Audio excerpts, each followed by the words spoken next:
miner here. Reset that. Gotta make my $2 a day, you know. And I believe we are live. Anyway, and me being all unprofessional right now, I forgot my damn water. Oh my god. Recording in progress. Get your water. Go get my water. I'll be right back. 7 minutes. We got 7 minutes. 7 minutes of heaven. Ha ha!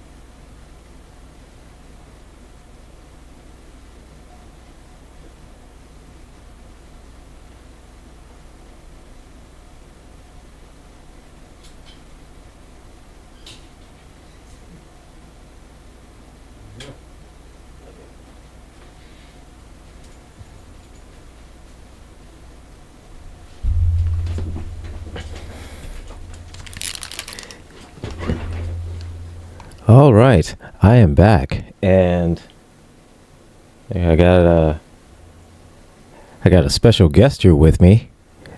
As long as as long as she doesn't get on camera, she's fine. And she doesn't need to go outside.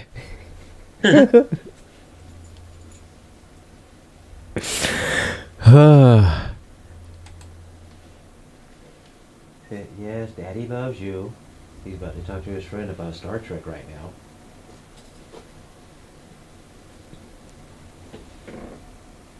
Okay. All right. Now, go lay down. Alrighty. Haha. So that takes care of the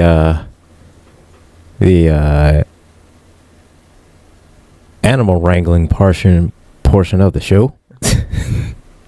The animal wrangling.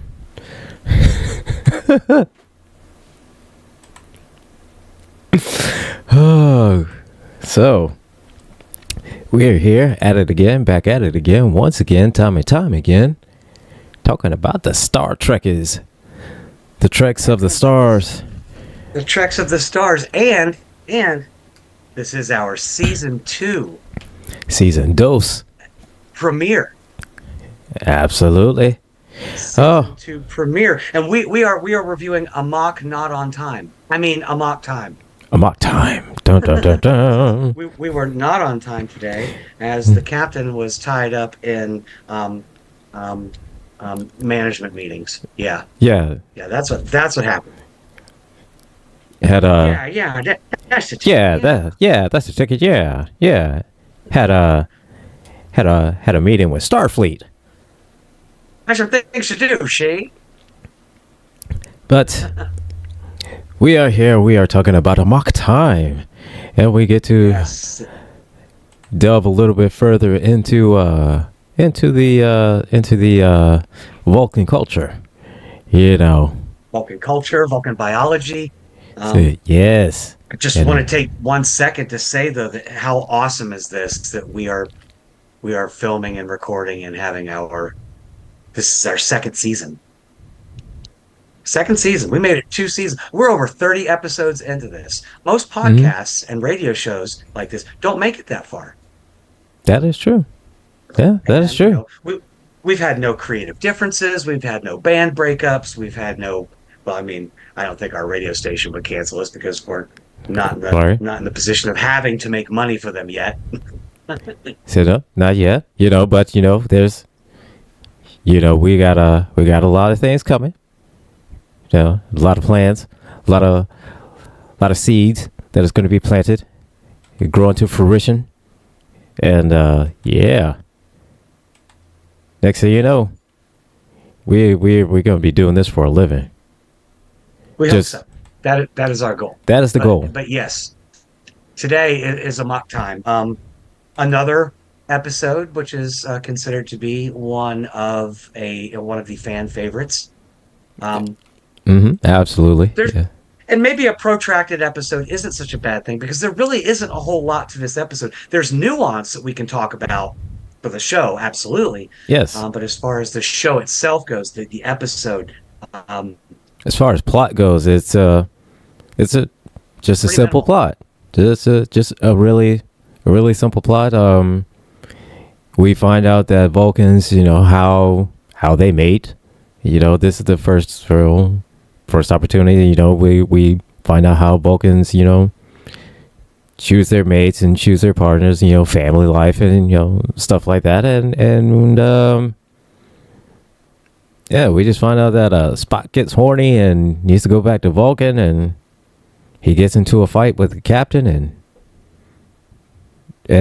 yeah, the end. That's basically it. Right, right. But like I said, there's a little more nuance to it. But yeah, So we'll absolutely, get yeah. this. So we are first introduced to the Vulcan biological period. I guess it's their version of puberty that Hmm. continues well into adulthood, Yes. called Ponfar, which is the Vulcan time Hmm. of mating, So, in which yes. Vulcan males every 7 years of their adult life are forced to go into a sort of madness. Now, and we Hmm. see this especially in the beginning of the episode with Christine Chapel, because we know Christine. She got a thing for Spock. Yeah. I mean, she's, She's got a thing. yeah. She That's her crush, So, she's gonna be, a little bit nicer to her and everything like that. She came and brought him, some soup because, again, he is going through this.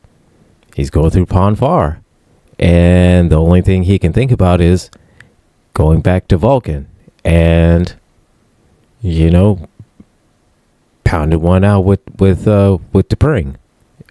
I mean, that's about it. T'Pring. Yes, so T'Pring in Vulcan culture, marriages are often arranged. Hmm. Probably more from a logical side of it. It is important to note that we get this season off to the right start.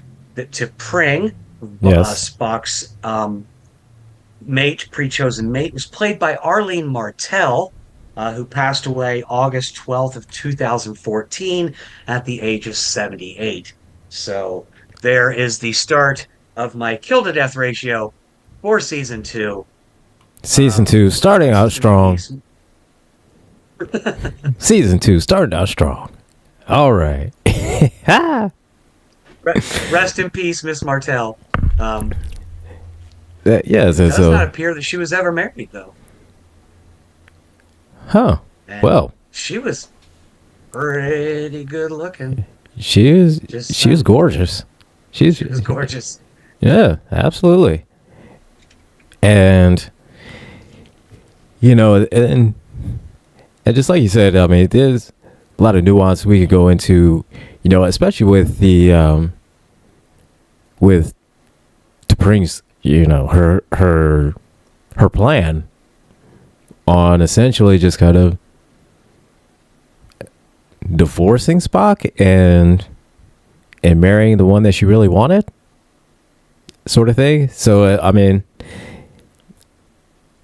it's just basically needless to say, Vulcan divorces are a little bit extreme. They are a little bit extreme. And I just want to give a couple of quick shout outs. Sam, I see that you are a first time viewer here at Wilson Nerdquisition. Thank you for joining in. Hi, Jessica. Hi, Chuckles. Glad to see all of you here today. Again, we're a little bit late, but I had a blonde moment. I had a blonde moment. I got wrapped up in a video game, and I was just sitting in my living room playing video games when I got a text message that said, "Hey, I'll be logged in here in a moment," and I was like, "Oops." So Right. anyway, So got to yeah, get the hat on because I got hair. I got like lazy Sunday hair day going on. and I need to get better about these comments because I always ignore them, and I don't know why. It's just too much going on for me. in the comments, and then talking with you, and then the comments. And I don't. I gotta do better. I'm. Everybody, be patient with me. We're doing it. When you have a couple of ADHD people like myself and angry, Yeah, just gotta be patient with me. So if you say something to me in the comments, just be patient for me. Just it may take me a while to get to you, but I'm sorry. I don't mean it. I really don't mean anything bad by it. I really don't. no, we're doing our best, but we're here as always, happy to talk about Star Trek and the nuance and stuff that goes with it. Again, not a very deep episode, but Spock is experiencing or exhibiting some erratic behavior, and Yeah, a lot more. has to go home. Yeah, he's having a lot of emotional outbursts. Same kind of that you would have if deep as a teenager, pumped up, full of hormones, and full of how we used to, old folks used to say, the piss and vinegar and fire back in the days. You know what I mean? Just yeah. Yeah. Hasn't eaten, probably hasn't slept. Absolutely. Just ready to go back to Vulcan and just pound one out with the pring. And so That's right. he's doing literally It's every the kind Vulcan of equivalent. It's the Vulcan equivalent of azure colored spherical toys. yes. That is the perfect way to put it. Yes. Yeah, so I mean, He's trying to get laid. It's interesting. Exactly. Not to put too fine a point on it. It's always interested me though that yes, I know that, and we'll get to this, especially in the TNG episode, which deals with the seeding of the galaxy. And no, I don't mean it in that way. I mean how that one sort of, I hate to say master race because that sounds terrible, especially in today's political climate. Yeah. Where you have this one overall species that seeded all planets in the galaxy and gave birth to all the various evolved versions of humanoid beings. And Yeah. apparently, they all have the same anatomy for the most part, various bumps, ridges, and colors aside. At the end of the day, And they were most of them, dubbed the progenitors. Progenitors, yes.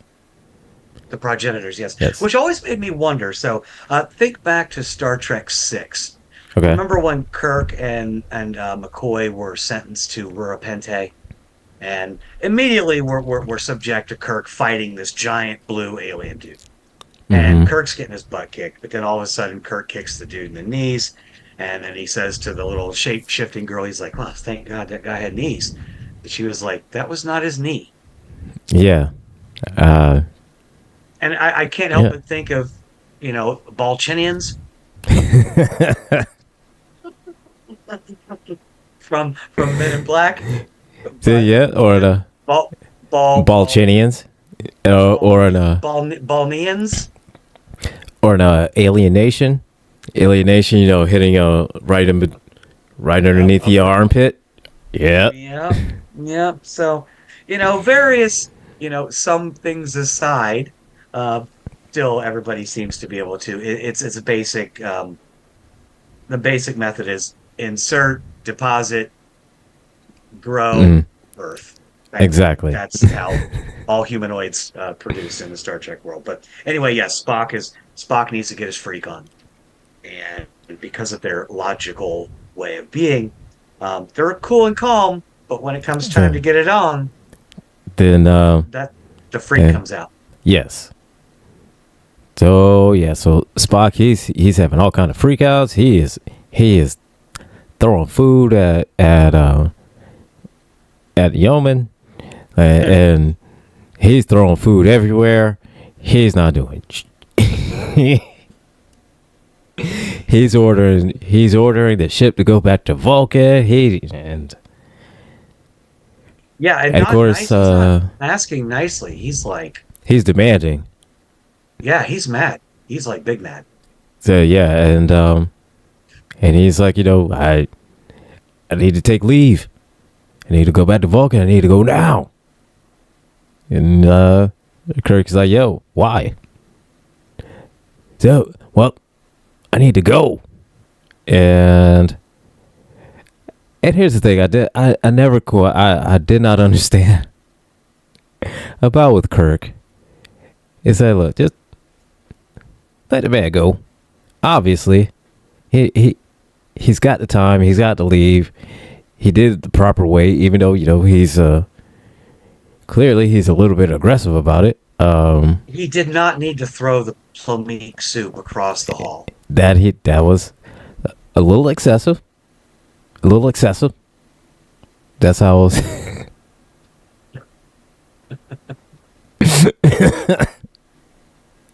That's a nice way to put it. So, it's excessive. It's excessive. A little excessive. So yeah, and so Kirk is pressing, wanting to know why, and it's just, hey, Kirk, look at man, he's got the time, he's got to leave. I mean, yeah, he's a little bit forceful about it, but dude, just let him go. Just let him go.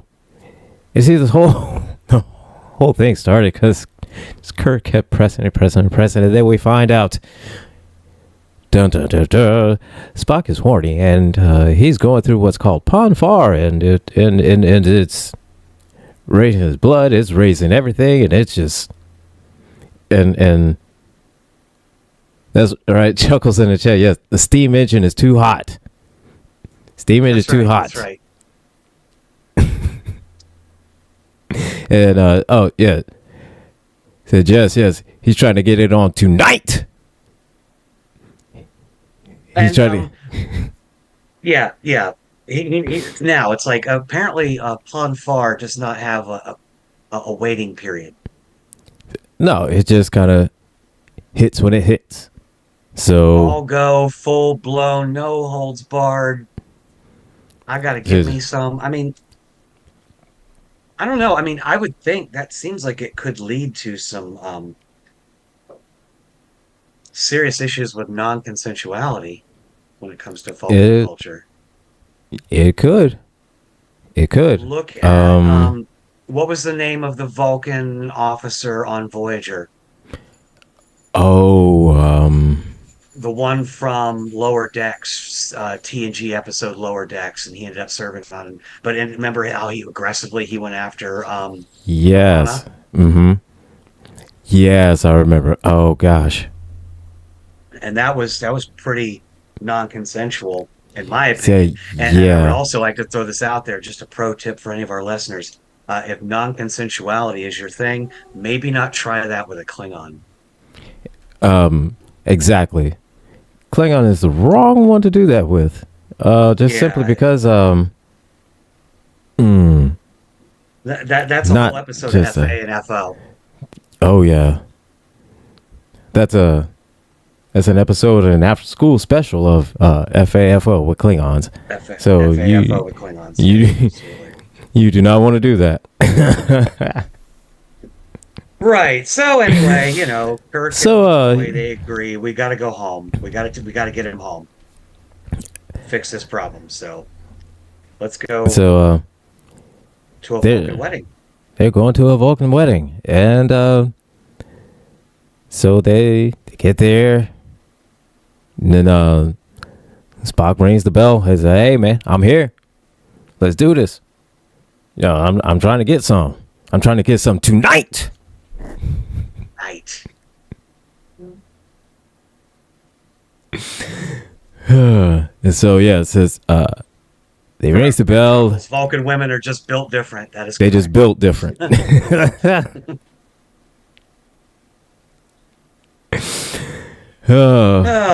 And so they make their way. Everybody pops in. The whole wedding party is like, and again, how is everybody just so ready on a dime, just like that, just boom, and they all show up? Always, yeah, always seems to work out that way.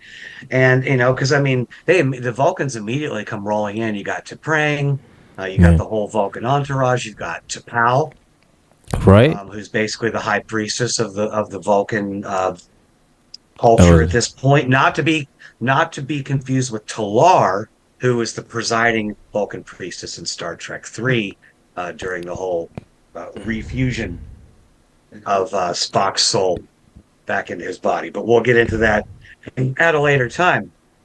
Yeah. But as a double bonus, T'Pau was played by Cecilia Josefina Lavoski, who passed away at the age of 82, October 12th, 1979. So You got a 2-for-1. 2-for-1. We are 2-0 in this match. So 2-0, and it's only the first episode of season 2. it's only the first episode of season 2. So yes. But yeah, everybody shows up like they were just like waiting, like everyone's in a waiting room, like off stage, like off screen, just It's like, right? checking their watches, like it's a 3:01 Vulcan Standard Time. Why aren't they here yet? It's like and then you hear boom. Oh, there it is. So I guess it just took them a while to get there. Right, just took them a moment. And so everybody piles in, and then just before he's about to get the gong so he can get it on,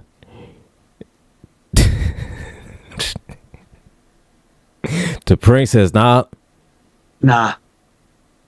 He said, "Hold up, you're gonna have to fight for this." So you're gonna have to fight for this. This is when we're introduced to Stan. Stan. Is that like the Vulcan equivalent of Stan? I suppose so. Or either Stan or like Stefan. Yeah, I'm just Because I mean, you know, if like Stefan is the kind of name of a dude that you leave a marriage for, not Stan. Like Stan sounds like he's there to fix your copier. Like Stefan sounds like, you know, or clean your carpets, you know. Right, exactly. And it's important to note, because I'm just going full out today. I'm going full out today. Yes, I was late. Let's just go full out. Stan originally was played by Lawrence Montaigne. He did also appear as a Romulan Centurion in another episode of TOS. I believe it was the episode in which Kirk and Spock attempt to steal the cloaking device from a Romulan commander. Or maybe the one with Sarek's dad, Mark Leonard, playing a commander. I'll have to research that. I don't know off the top of my head. But Lawrence Montaigne passed away on 17 March 2017. So, boom, 3-0 episode. I just want you to know I'm committed. She got the hat trick. Right there. The hat trick. My hockey hat on and everything. In what? Not even 30 minutes. Not even a half hour. Got a hat trick in less than a half hour. Yeah, where else can you get quality like that except that right here. Rules and Nerdquisition on GCPR.live. So, yeah, absolutely. And since like I do have my hockey hat on, just somebody call Gary Bettman, because this game is over. Right. Put it in the books. And for those who don't know, that's the current reigning NHL commissioner, serving NHL commissioner. Anyway, this is not a sports show. Said no. It is not a sports show. No. We are talking serious business about Star Trek. The serious. We are serious. We are very serious. We are always serious. Not to be confused with Sirius, Sirius, the dog star. But it's worth mentioning because it's spacey type stuff. Anyway. Right.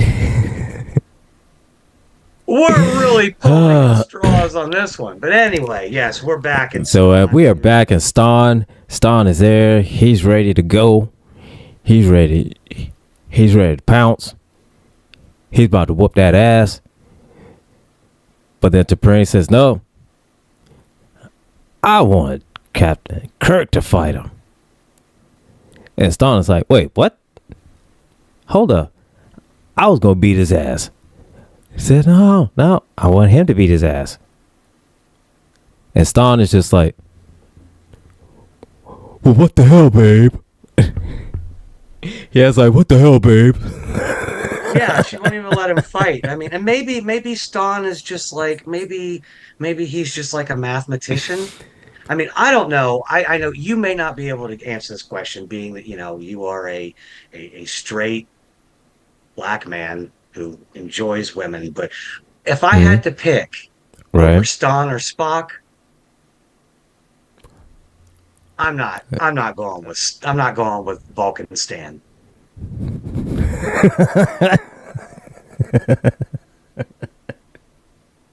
Vulcan Stan. Like, look here. No, I'm sorry. Well, see, here's the thing. Here's the thing. And again, I just like you said, I am a straight black man. But I'm very self-aware, and I do recognize, what is what is preferable to beauty standards. Now Stan is see, look here. All right, Stan is one of those ones. He's the Vulcan Saint Swole meat. That's what Stan is. All right. But is he though? Well, not swole meat like that. But Stan is one. Stan will take your girl. Stan's like that dude. Stan's that dude. Stan's the dude that take your girl. Maybe, but I almost think that maybe T'Pring is thinking Spock has got a career at Starfleet. He turned down admission to the Vulcan Science Academy. Yeah, that is true. He later goes on to say, yes, I'm not even going to do the Colin R. Like, Spock has got his game on. He can basically do whatever he wants. He's like probably one of the most prominent Vulcans ever, next to maybe Serac. Yeah. And he hasn't at this point in his career, it hasn't even launched yet.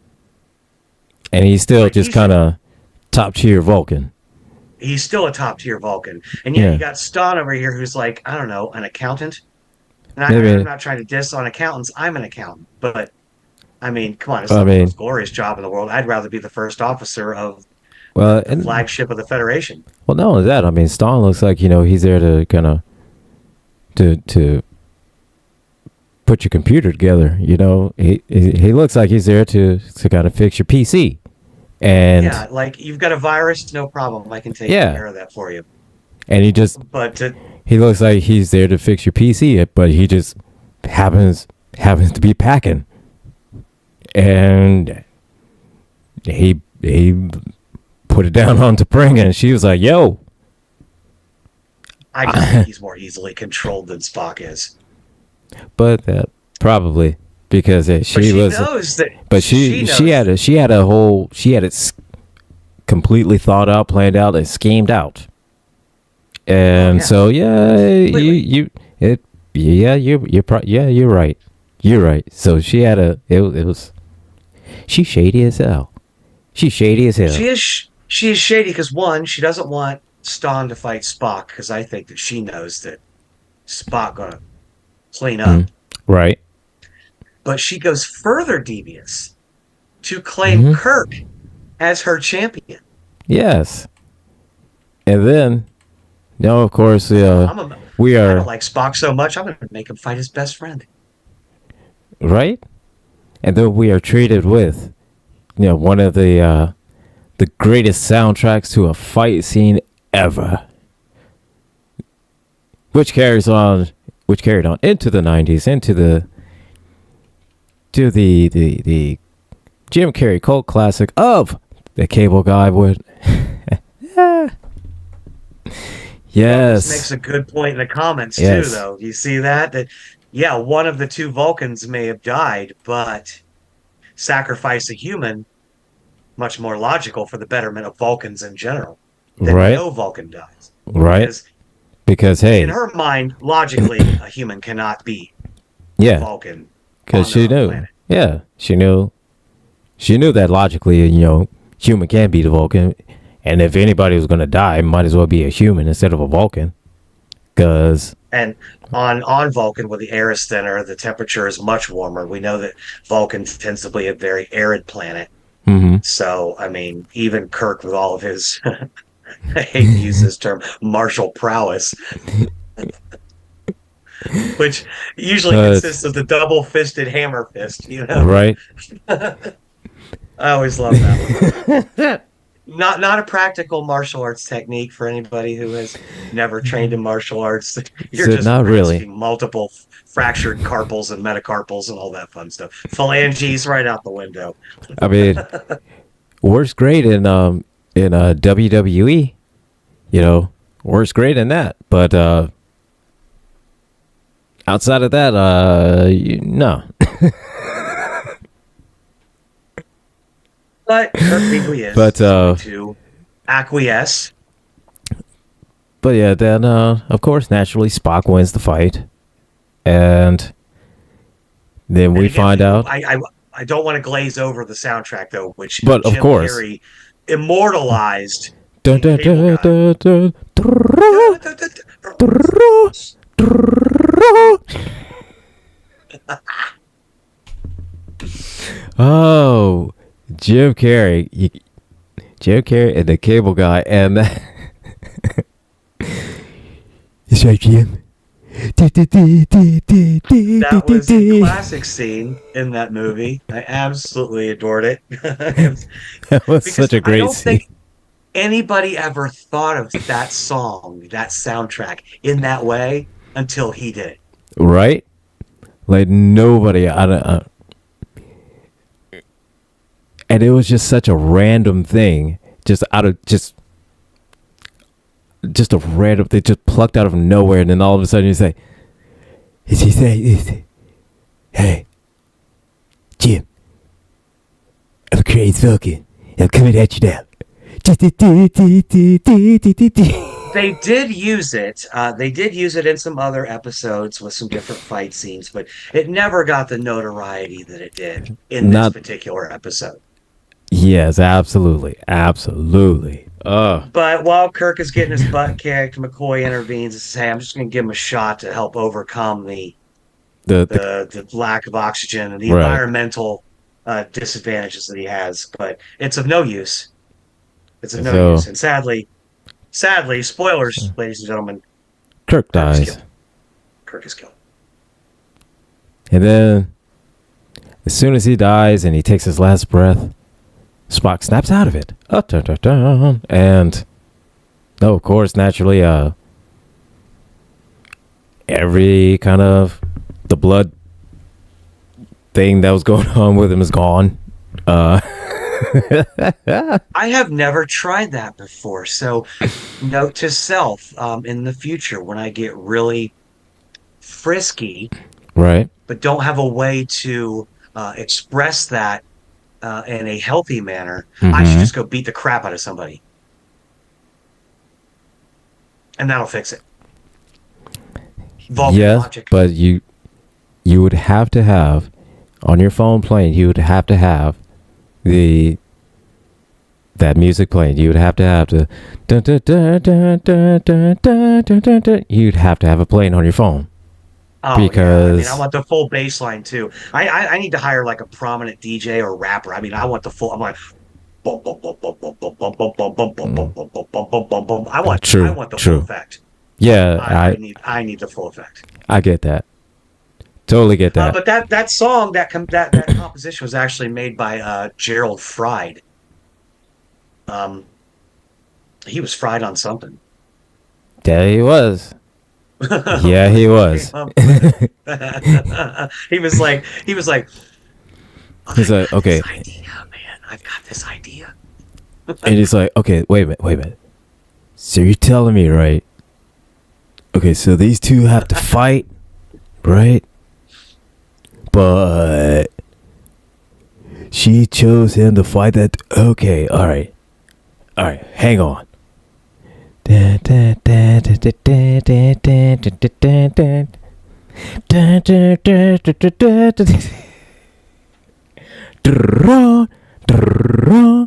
thing. I mean, the bass line is cool. The bass music, the melody or harmony or whatever you want to call it, the basic tune is okay. Right. It's just that like, what is that?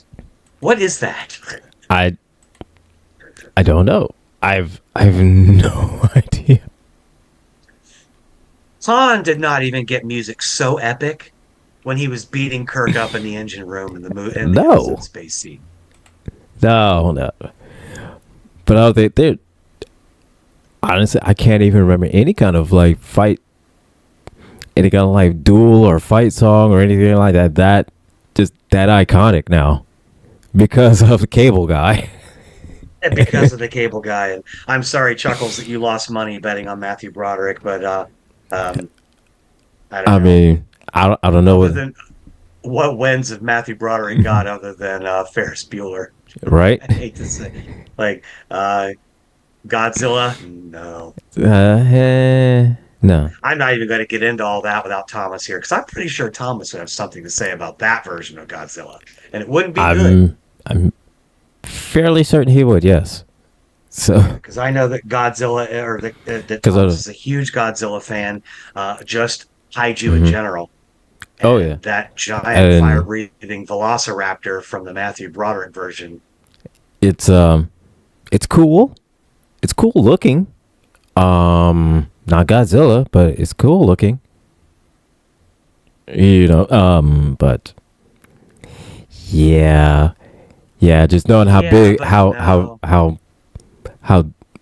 big of a fan that Thomas is of Godzilla. Yeah, I'm pretty sure he will not have very kind words to say about that version of Godzilla.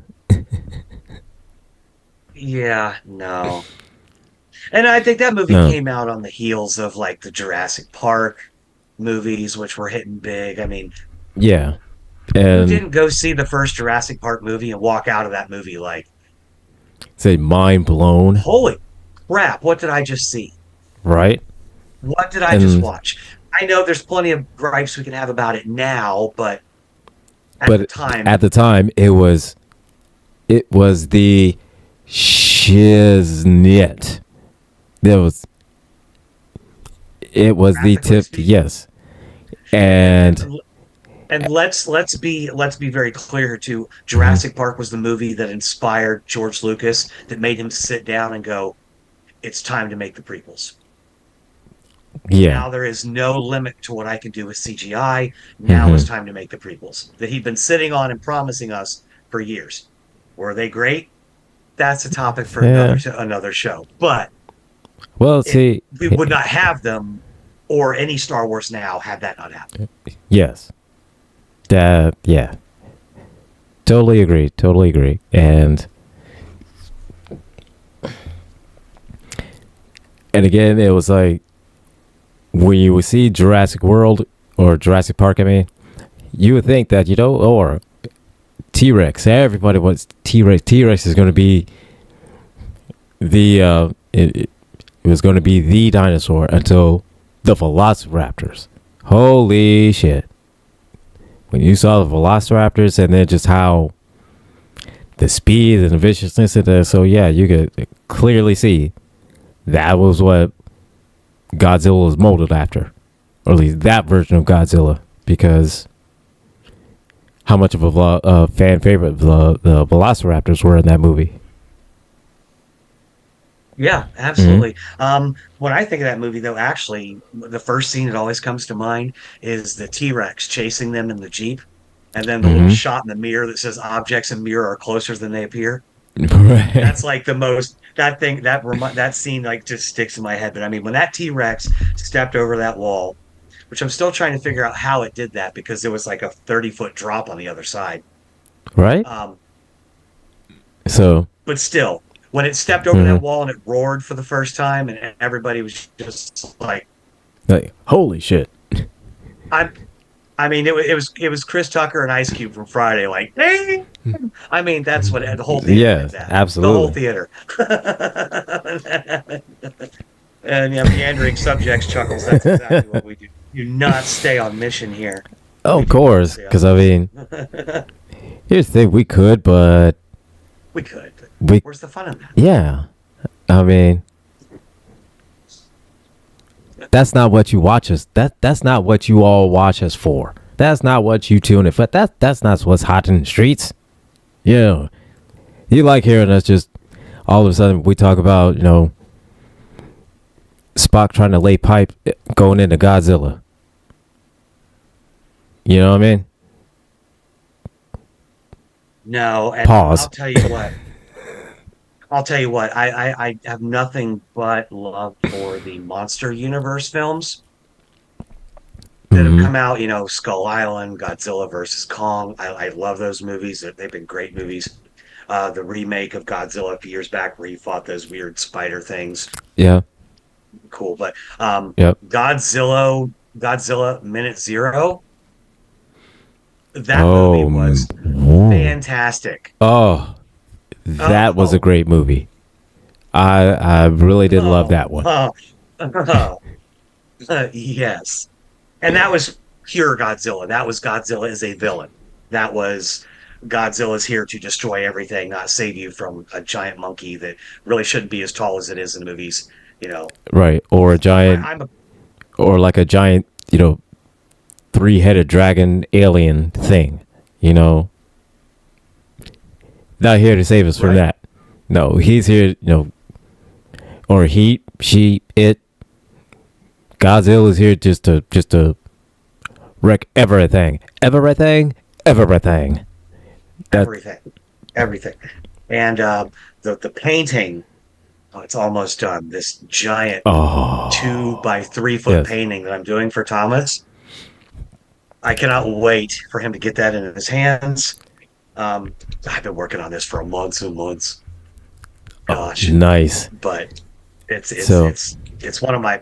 It's the biggest painting I've ever done, and probably one of my best works. Like, just sending it to him is going to make me cry because I want to hang it up in my house. But I already promised it to him. And I am actually the current location of Sinful Studios, which is where I broadcast from. Will be changing locations here in the next 3 to 4 months.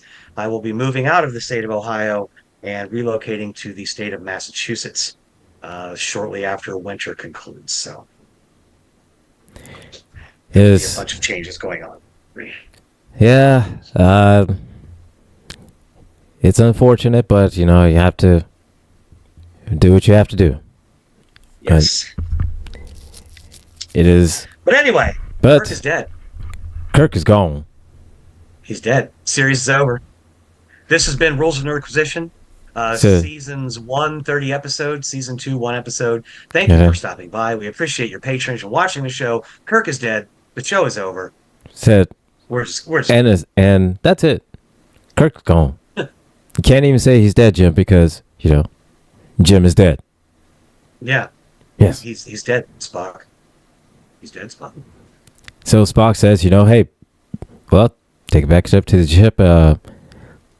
Let me say goodbye to my ex-wife, and I'll just go straight to prison. Yeah. So this is where we get the best quote, right? So McCoy beams up to Kirk's body. Spock lingers back, and he walks up to Stan, and he basically says to him that after a time, you may find that having is not so pleasing a thing as wanting. It is not logical, but it is often true. Yes. And it's like Vulcan Stan. So just to let you know, man, grass ain't always greener on the other side. Let you know that. Yeah.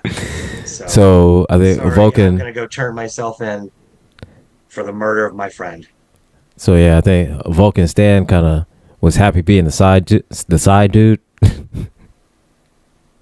Yeah, he's over there like, whew. Now, am I gonna get some tonight? Am I gonna get some? I ain't pawn foreign right now, but I mean, it ain't pawn foreign, but we about to pawn far. we got her old man out of the way. He's out of the way now. So Said we ain't pawn far right now, but we about to pawn far later. we have pawn farred enough. It's time to get to the real business. So as Spock beams back up to the ship, and then he's saying, well, let me go and said, Doctor, I need you to do this, I need you to do that, I need you to take me to the brig, and then I need you to tell Sulu, go to this base, and I'm gonna turn myself in. And then Kirk is like, did you think you need to check it by me first, Spock? Because Captain James T. Kirk of the Starship Enterprise. Have a Colt 45. And Spock has a freak out. And Spock goes, Jim!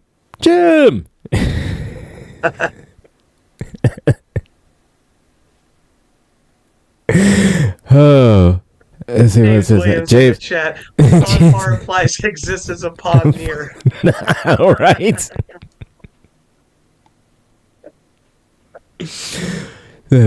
Pawn. It's a pawn near, pawn far, pawn around the corner, pawn over the hill, pawn up the way. James, this is season 2. This is episode 1 of season 2. Episode 1, yes, season 2, yes. We did not do a hiatus break except for the 30 minutes. We took a 30. Get the show started today. Yeah, we took a 30-minute hiatus. Right, only because I was fishing with Javier in a small river outside of Rhodes, and I didn't realize that I had elsewhere to be. So I had to jump on my silver Dapple Pinto and race back to camp so that I could get here in time, or at least a mock pastime too. Haha. See what she did there? You see what she did there? See what I did there? See? And that's why you all come for this. Not just our pretty faces. Not just our pretty faces, but well, Jay Thomas, I hate to break it to you. We basically not the episode of Rules and Nerdquisition, but you basically missed the whole breakdown of Amok time.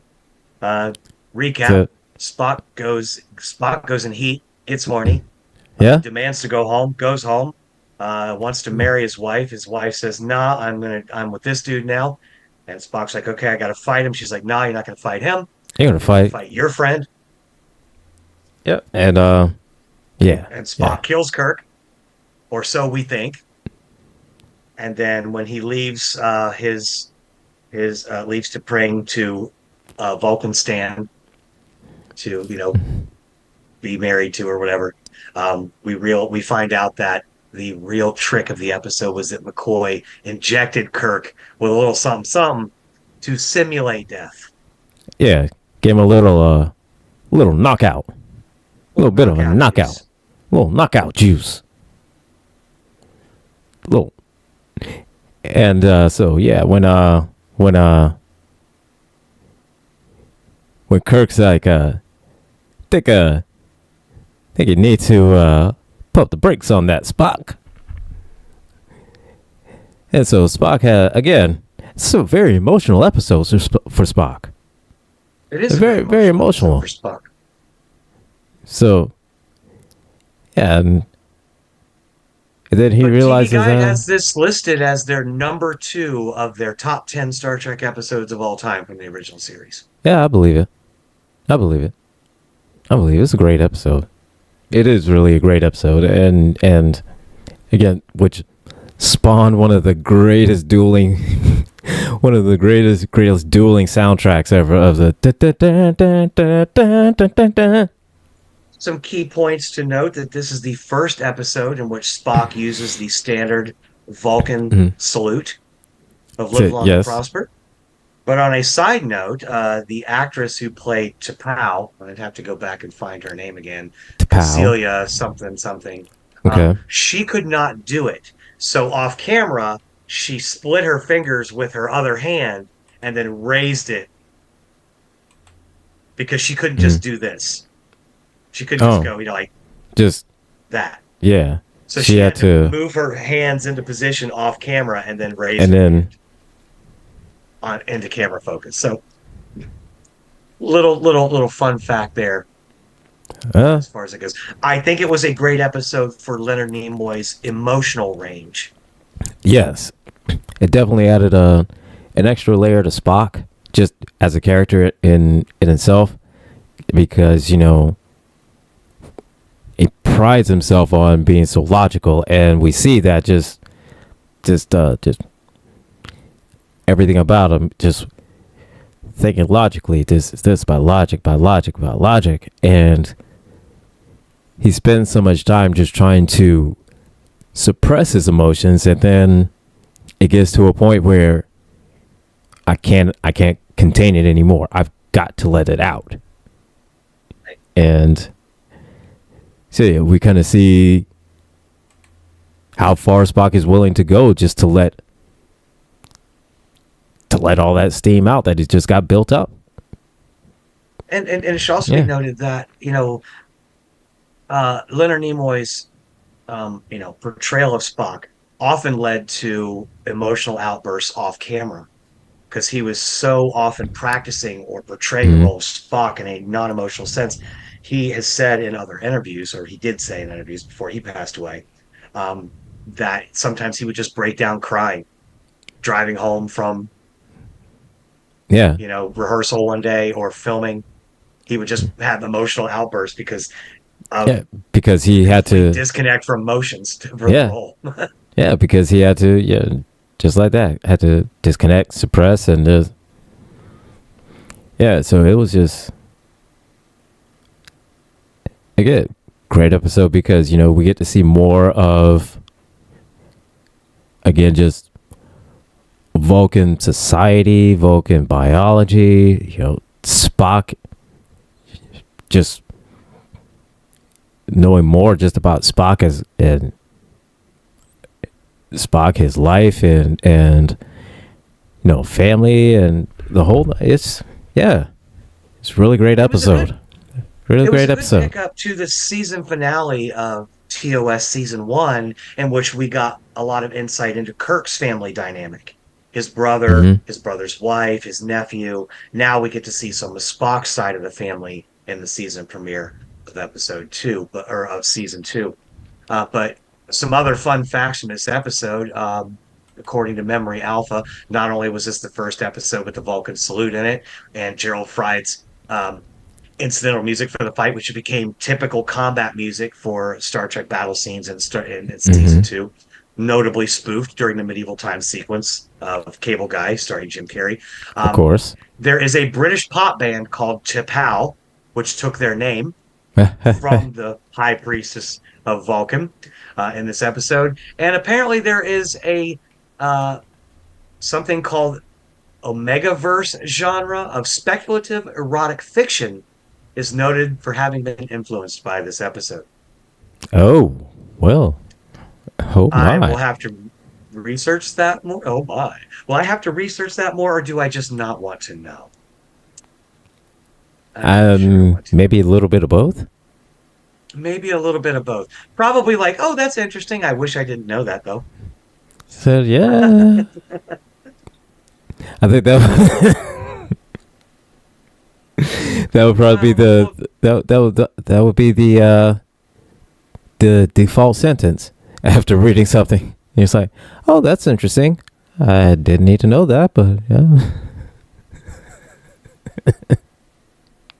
Yeah, rip to Leonard Nimoy, J. Thomas. So the reason I usually don't do any main cast members in my my mandatory or obligatory, this person in this episode is no longer with us, or the actor, actress, because those are obvious. I mean, everybody was devastated by Spock or Leonard Nimoy passing away. None more evidenced by that fantastic little short film that Bill Shatner did with some other prominent Star Trek people. Unification, also named after the same episode that Spock appeared in Next Generation. If you haven't seen it yet, the CGI is fantastic. It's basically a little homage of Kirk and Spock, their spiritual selves kind of coming together in the afterlife. Robin Curtis reprises her role as Savick.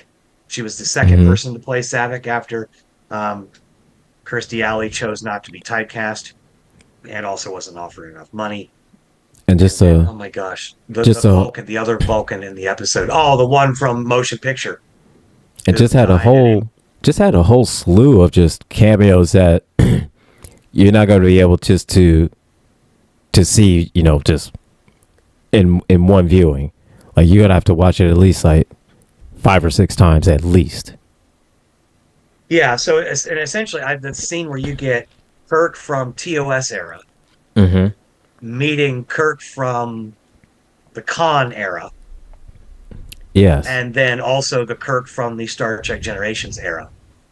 The one that, when he lost or not when he didn't lose the fight, after he beat Soren and then died when the bridge collapsed, when Kirk finally passed away, according to canon in the Star Trek universe. Before his body was collected and thrown into Starfleet archives. Which you can see in a very quick cameo if you're watching Star Trek Picard, the final season, 3rd season of that, when they invade Starfleet archives. They walk past a wall, and there's this container on the wall with this humanoid figure inside, and a little readout on the screen says James T. Kirk. And so they have his body preserved in the Starfleet archives, or whatever that's called. Intelligence archives, so... Interesting things to know, but if you haven't seen that though, Unification, go check it out. It's a 7 or 8 minute little video. You can see it on YouTube for free. It's pretty awesome. Yeah, awesome. Definitely would definitely recommend it. Definitely recommend it. I enjoyed it. I would not have known without knowing that Leonard Nimoy passed, that was not Leonard Nimoy in that little show, in that little movie, that short film. The CGI is fantastic. Some of the best I've ever seen. Yeah, absolutely. And it just the three Kirks. And it's just fantastic. Yeah, it was just so fantastic because usually with CGI like that,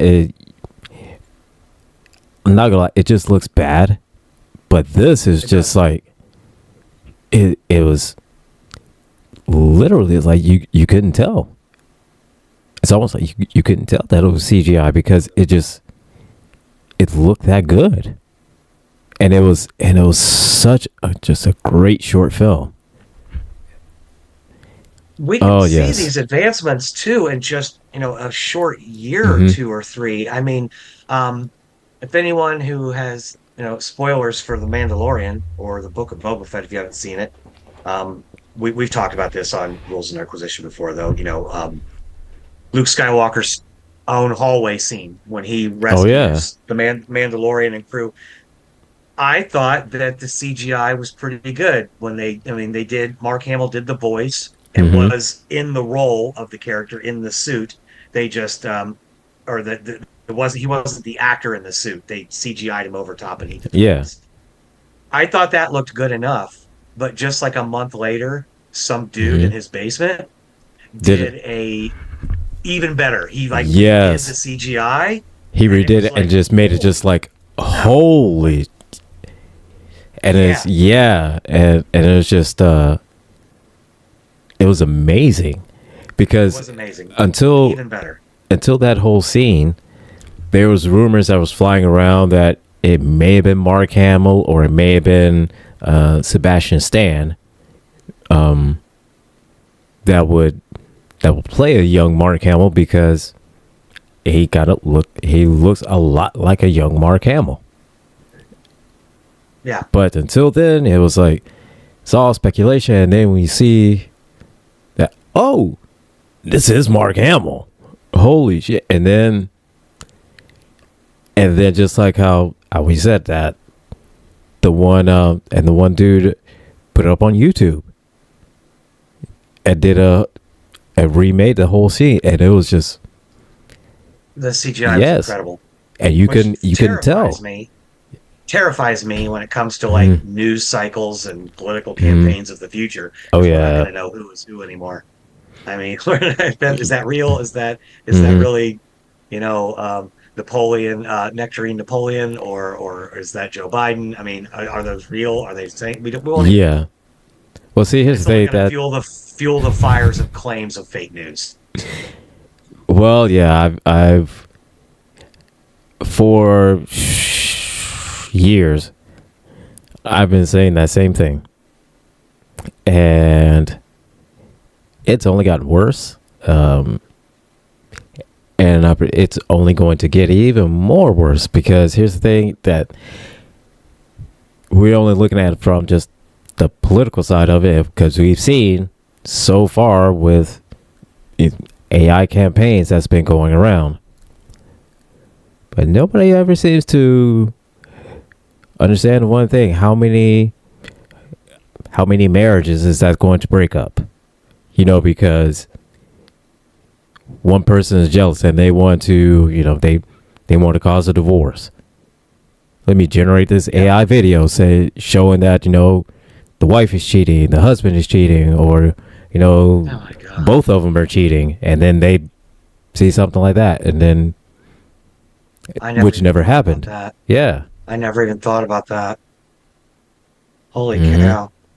It goes back to thinking about, remember the episode of Battlestar Galactica, the remaster, the remake, when the number 6 shows up and accuses Baltar of betraying the Mm-hmm. humans, and Ship provides the photo evidence of him Yeah. going into the defense mainframe and all that stuff. And yeah, they eventually realize it's a fake, but that could, I mean, you could accuse Yeah. people of But crimes, of cheating, all yeah. kinds of stuff.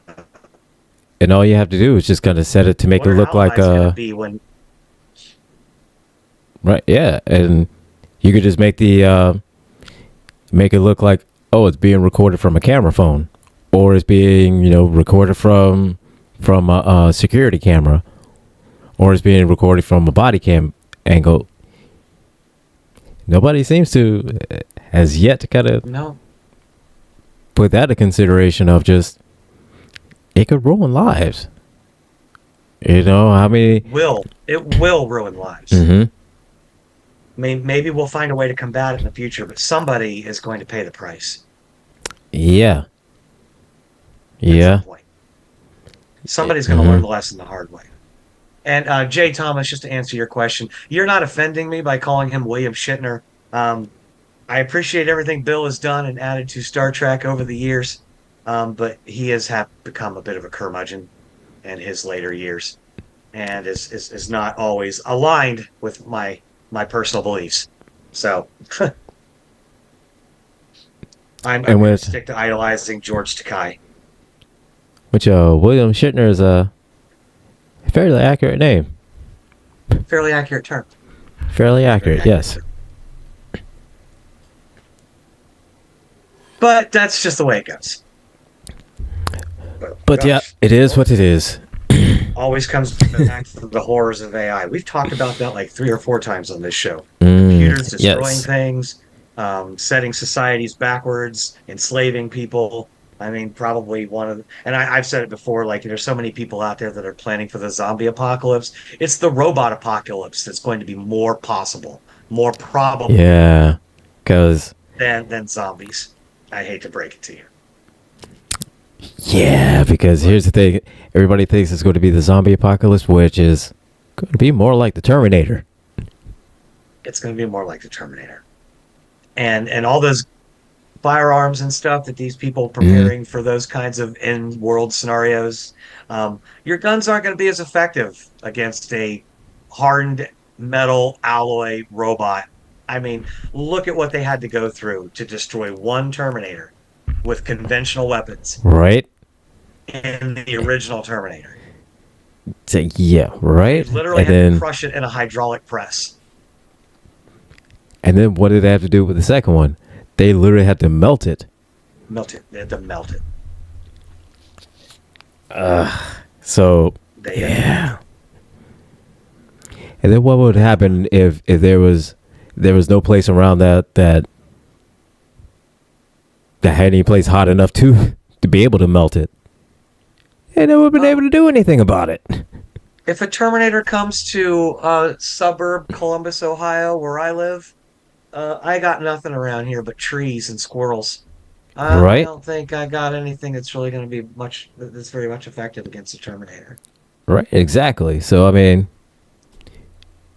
what would end up happening if you know John Connor moved to like to the middle of Wyoming to try and just to hide in the middle of nowhere from a Terminator because hey, who's gonna hide in Wyoming? No amount of comeback, Shane, is going to save him. Right. Shane, come back, Shane. Sorry. I mean, they've got bears, but what's a bear going to do? Right. Nothing. Not against the Terminator. No, the Terminator's like, yeah, pick the bear all you want. So Just turn the bear into a shish kebab. It's just we are going. The Terminator's gonna be like, I will terminate you and your little bear too. I mean, like, right. yeah. So that's what terrifies me more. I mean, I know that we talk a lot about, and maybe this is something that you will have more expertise to be able to answer. Like we talk about a lot of these image generators, these story generators and stuff. We Mhm. call it AI, but is that the truest definition of artificial intelligence? It's not sentient. No. No. It's kind of CGI. it's It's not computer really. generated imaging and text on a steroidal level. No, it's not really like AI in the sense of like it's sentient, like how you see it in like robots, Right. that you'll be able to kind of ask a question, they'll answer it. And whereas the AI generated images, where it kind of breaks down the like the strongest keywords in the image that you want to generate. So if you want to say, a lollipop riding a Navy aircraft carrier, then it'll pull off images like that and kind of make it into what I would say sort of what it thinks, but that's kind of closest way that I can I can kind of describe it. But it kind of uses those keywords to generate the best kind of concept of it. And I know concept is a bad choice of terms. Right, but it's still just you're just putting inputs in and it's But taking yeah, pre-programmed algorithms and putting it together. For right. example, I have never done this. I've never done this. But it would be like if I went on to say some kind of AI generating image software and typed in Darth Vader hugging a young blonde beautiful witch in a serene forest Yeah. and it creates that image. I've Hmm. never done that. I've never done that. Wink, wink, nudge, nudge. I've never done that. But Not today. not today. I have never done that today. I've also never done Darth Vader playing an electric guitar. But No. whatever. Well, I've not done that today. I've not done that today. So nor have I had Vader riding a hot dog cart today. Nor have I had Vader riding the Ghost Rider cycle today. Although the Ghost Rider one is pretty badass, I'm not gonna lie. You piqued my interest there. But what? It's on Anyway. my Instagram. The I will go check it out. Probably today. and I definitely never always screenshotted something like that from your Instagram.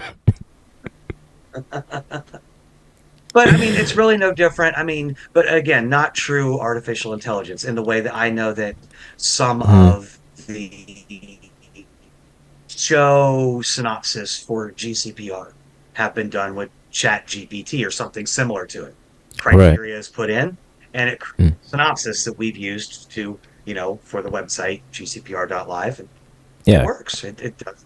Yeah. So it scours the whole of the internet just to kind of generate, kind of bring in phrases, key phrases, stuff like that to put it in together in what's most coherent fashion to kind of align with, what your search terms are, or what you wanted to generate, basically. So, yeah. Yeah, it's scary And stuff, and that Chuckles brings up a good point in the YouTube mhm. comments. The same technique that they used at the end of Running Man Oh yeah, yeah, yeah. when Because when at the end, Jim the captain treated or whatever it was. I can't remember his name yeah. in that one, but to try and convince everyone that Arnold's character had been killed Mm-hmm. after he killed all the other what were they called? Yeah, the runners were the Um, inmates. they run into the inmates, and there was something else that was chasing. I can't remember the name of them, but I know exactly what you're talking about. But yeah, as a matter of fact, the like to generate stuff like that and deepfakes are with a little bit of Dollars. money, with a little bit of money and a lot of time. Yeah, you can make something that just not a lot of people will be able to kind of tell the difference in it because it looks Right. that real. Yes. And after, Hmm. again, if you could take away my knowledge that Mark Hamill is, in his 60s, and say Hmm. just introduce me to Star Wars today, and then I watch Right. Return of the Jedi, and then watch this episode of Book of Boba Fett that this dude in his basement did better than the actual people producers of the show, Yeah. I might not have known that that was not Mark Hamill. Right. Absolutely. Yeah, and you just I it looks that good. It's that good. The only reason I know it's not Mark Hamill is that I was 12 years old sitting in line at the mall for 4 hours waiting with my parents to get in to see Return of the Jedi. Right. Exactly. Because I it's think like if I was nine, I even think nine or yeah. 10.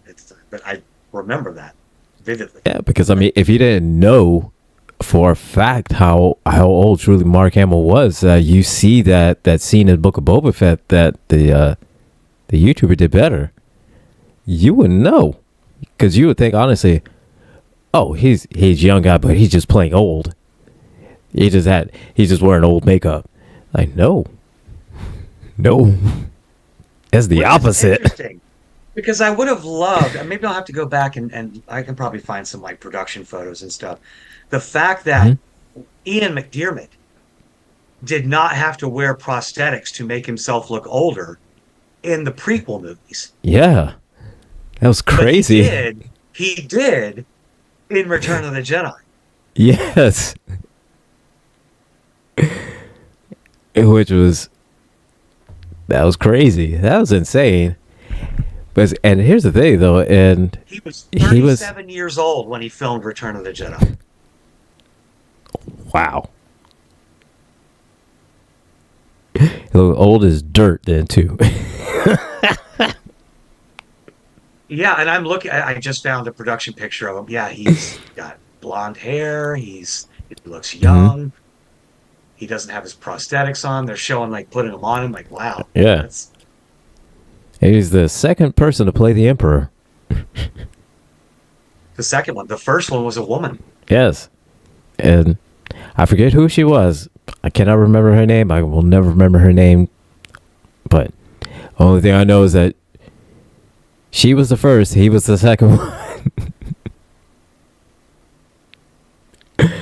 Oh, We will always check. But yes, it was played by a woman. Because I know that it was when they did the remakes and they had Ian McDermott basically yeah. film the same exact scene. So if that being the case, then wouldn't that make Palpatine the first transgender? There you go. The first transgender character The in first Star Wars. first transgender in Star Wars would be the Emperor. The Emperor was portrayed by Marjorie Eaton, who played his face, was voiced by Clive Revel. So, Yeah, I'm just saying. Hey, the Emperor could have been the first transgender in all of the Empire. there you go. I mean, I know that we have a transgender clone trooper now that the right has collectively lost their minds over, but But of course, this was 1980. This was 1980, boys and girls. Interesting facts. this was the 1980s, not the 1880s. Correct. Although I've still got millennials and Gen Zs out here going, my mom and dad was born in the 90s, in the 1990s. Like, come on. Yes, I know I was born in the previous century, but come on. No need to rub it in now. Right? So, damn. So, my knees tell me enough as is. I don't need you to tell me too. Yeah, no, exactly. I have plenty of issues when it comes to that. So, but not as many as some other people. I'm actually in much better shape than people I know in my current age. But how that's possible, I have no idea.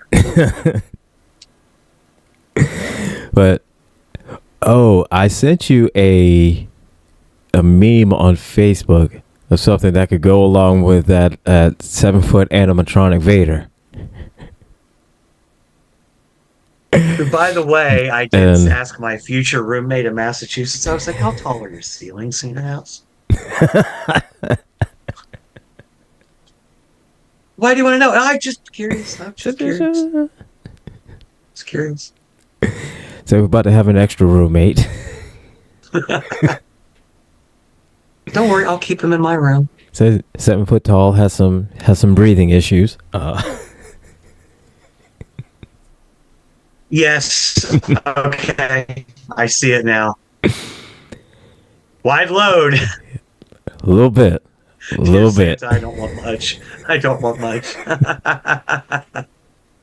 That is perfect. Right?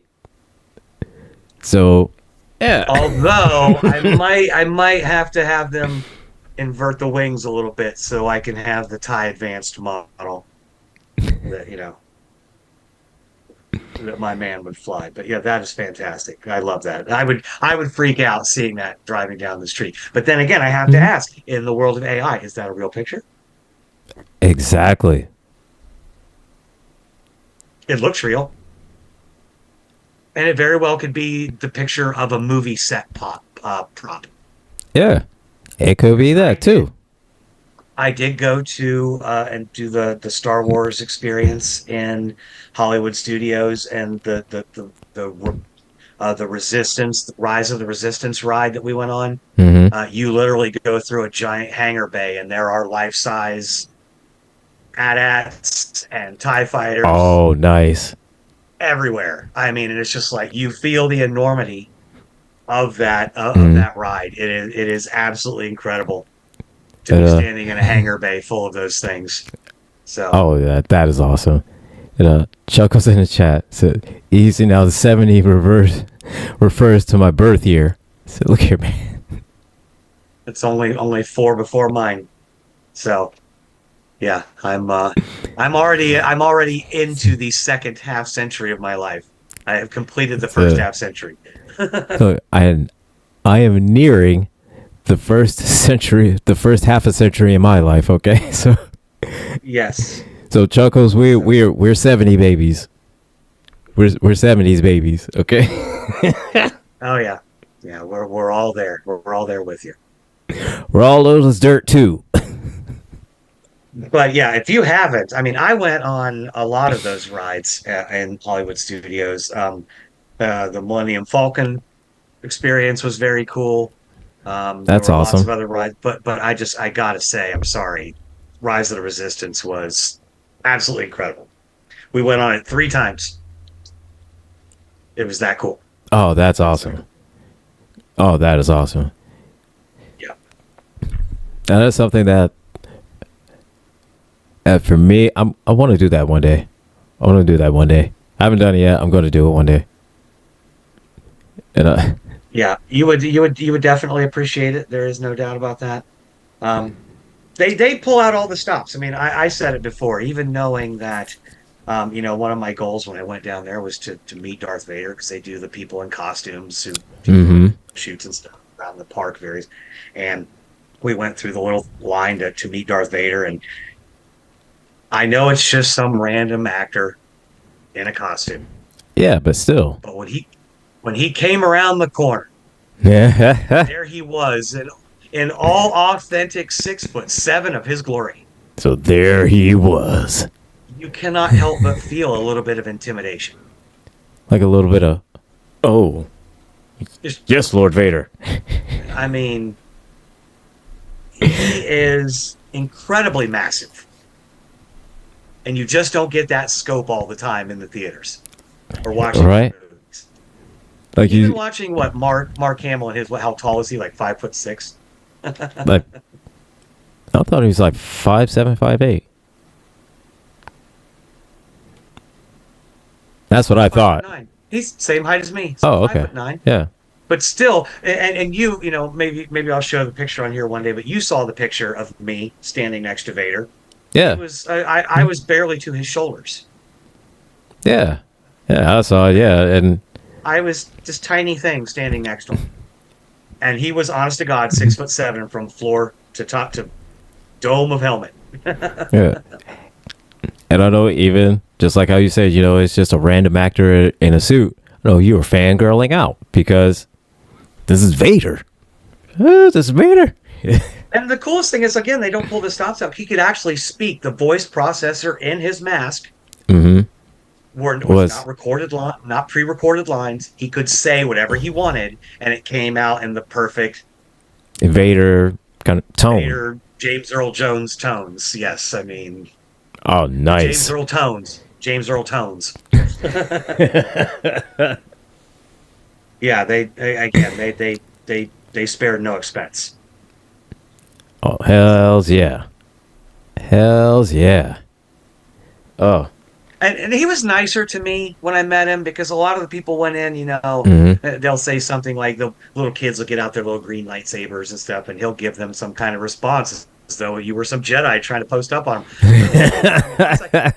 Once I got over my immediate intimidation and star Just kind of, struckness, yeah. and I curtsied to him, his whole demeanor changed. His whole demeanor changed. That's why when we took a photo together, he wasn't like raising his lightsaber against some little kid wanting to fight Vader. He looked at Right. the camera with me right next to him and was like, So, of course, because this is one of my apprentices. "Yes, yes." I can't remember everything he said, but he did mention something about us, me and my friend who went choosing the correct path Ah, nice. and I see. being choosing the right side. I was like, "Yeah, that's right, that's right." I see. That would be so. I would like to do. Just gotta see what kind of shit he would talk. Same thing. And I see the videos of people when they see Megatron from Transformers. Oh, and they just hear Megatron. Chuckles asks in the comments here, Vulcans are Trekkie races that have any psychometry abilities. I don't know what psychometry is. Do you? I have no idea, but you know what? Google does, so let's look it up on Google. There's sometimes when you see something, it just makes you feel stupid. Yeah, yeah, I've never heard of that before. It's a type of extrasensory perception. Involves gaining knowledge about an object's history by touching it.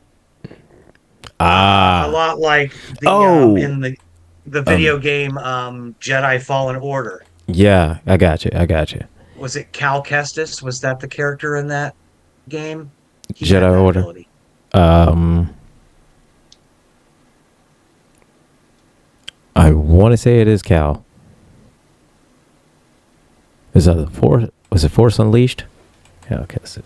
No, that one had Sam Witwer as the apprentice, and that's all he was ever named was the apprentice. Ah. Okay. And he was Vader's secret apprentice that he was going to conquer or overthrow the Emperor with. Yes, it's Cal. Yeah. Is the Cal. name of the character? Okay.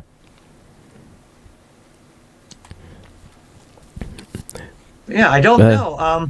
There in Star Trek episode of TNG, there was the race of psychokinetic people, not psychokinetics, but telepathic race that could access people's memories and help them unlock memories. Remember, Troy Hmm. is one of the many Troy mind rape episodes. Yeah, I remember that one. Um. Because I remember with Keiko, there was the scene where she was remembering the cup that her grandmother used to clean her Mhm. brushes in when she was doing like Japanese calligraphy, kanji characters, that sort of thing. Right. I don't know Hmm. about touching objects, though. It's a good question. I will research Ooh, that I'm not for sure. next episode. I would think that Romulans would be able to, but they've never displayed like the mind meld trick or anything like that Vulcans can. Or at least I've never seen it anyways. They may have, but I would only think That's a ones good that question. could. Maybe we might have to make that a second half topic for a future episode. Let me see what we've got coming up here in future weeks here with season 2. So next week's episode will be Who Mourns for Adonis? That is the episode when we meet the god Apollo and his exile Hmm. from Earth after his long exile from Earth. But let's see, when do we get a Romulan episode? Let's see. That Not sure. might come in handy with that. Well, it doesn't look like we get Romulans again. Wow, do we get any this season? It Hmm. does not appear that the Romulans make an appearance in season 2. I do not see any. No. No. No. No. But I do see the one episode I'm looking forward to is Mirror Mirror, at which we get our glimpse into the mirror universe. Yes, that's when we're going to do our mirror episode of Yes. Rules and Nerdquisition. We're going to get anti Gilbert and anti Gretchen are going to be So, hosting yeah. that show. We will be taking the week off. And the funniest thing I've always found about that episode is just see everybody with a goatee. Right. Like, How do that's they make them evil? that- Give them a goatee. give them a goatee. That'll make them evil. Perfect. But yeah, there's some good things to look forward to on season 2 of the Rules and Nerdquisition. I mean, Doomsday Machine is an episode that I'm really excited to do, especially Yeah. because of its implications in the broader Star Trek universe. I'm really excited about that one. Oh, we get our second and thankfully final episode with Harry Mudd. Uh, We can get him out of the way. and then thankfully we don't see Harry Mudd until Discovery. it's either Discovery or Strange New Worlds, one of those two. I can't remember which one, but thankfully I we know don't in see him until then. Discovery, he's in Discovery, but I haven't seen it. Maybe it was. Or maybe in both Discovery and Strange New Worlds. I'm not sure. but It's Discovery. Discovery. But it's the same time frame mostly. But yeah, he was brutal in Discovery. Nothing like the Roger Carmel version Right. that we got in the original episode. So that'll be interesting. Can't wait till we get to those. But we've got all kinds of fun things coming up. We get Tribbles this season. We get Tribbles. Zephram Khan. Yes. Jack the Ripper. We get all Apollo the God.